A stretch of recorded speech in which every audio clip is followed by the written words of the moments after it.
تو جتنا دنیا مل رہی ہے، الحمدللہ ہم سب وہ لوگ ہیں جن کے پاس نعمتوں کی کمی نہیں ہے. آپ کی اور میرے یہ کنسرن نہیں ہوتے کہ آلو پیاز مہنگا ہو گیا یا ٹماٹر مہنگا ہو گیا. لٹرلی ہم میں سے بہت سی ایسی خواتین ہیں جن کو سبزیوں کے ریٹس بھی نہیں معلوم ہوتے ہیں. آپ میں سے بہت سی ایسی شاہکار بھی ہوں گی جن کو ڈبل روٹی کا ریٹ بھی نہیں معلوم ہوگا. اب میں یہاں بیٹھ کے کچھ بولوں تو میرے گھر والے سنتے ہیں تو میرا مذاق اڑاتے ہیں، مجھے واقعی نہیں معلوم ہوتا، وداؤٹ ایگزیجریشن. لیکن یہ حقیقت ہے، اتنی نعمتیں اللہ نے دی ہیں تو پھر کیا آتا ہے، جس کی جتنی نعمتیں ہیں اس کا اتنا سوال ہوگا. جب اللہ نے ہمیں اس فکر سے آزاد کیا ہے کہ آپ کی اور میرے یہ کنسرن نہیں ہوتے ہیں کہ پیاز مہنگا ہو گیا اور ڈبل روٹی مہنگی ہو گئی اور آٹا مہنگا ہو گیا اور چینی مہنگی ہو گئی.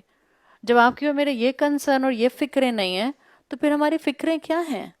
کیا ہماری فکر صرف دنیا ہے، یا ہماری فکروں میں کچھ یہ فکر بھی شامل ہوگی کہ اگر اللہ نے مجھے یہاں سے فرصت دی ہے تو میں کسی اور اینگل سے اس انسانیت کی فلاح کا کام کرنا شروع کر دوں. اگر اللہ نے مجھے یہاں سے فرصت دی ہے تو میں اپنے آپ کو کسی طرح سے اسپرچولی بہترین انسان بنانے میں، عبادات میں آگے بڑھانے والی بن جاؤں. اگر اللہ نے مجھے اور آپ کو یہاں ابنڈنس دی ہے نعمتوں کے پوائنٹ آف ویو سے، تو کیوں نہ ایسے اعمال ہم اپنی زندگی میں والنٹیرلی اڈاپٹ کریں کہ جنت جس میں کمپلیٹ ابنڈنس ہوگی نعمتوں کی، ہم اللہ کی رحمت سے اپنے آپ کو اس کا ایلیجبل بنا سکیں.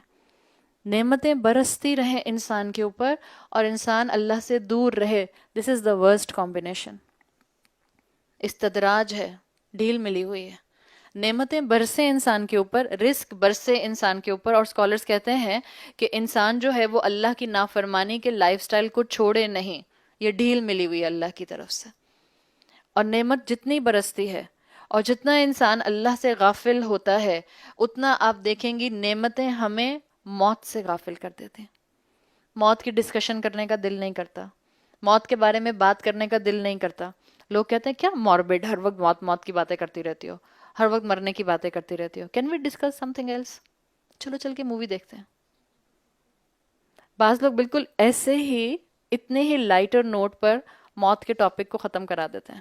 کیا ہر وقت مرنے کی باتیں کرتی رہتی ہو؟ سارا مزہ خراب کر دیا. اگر مثال کے طور پہ کسی بچے نے عید کے دن یہ کہہ دیا، کوئی ایسی بات کر دی، اگر میں مر گیا تو امی کہتی ہیں ہائے یہ کیسی باتیں کر رہے ہو.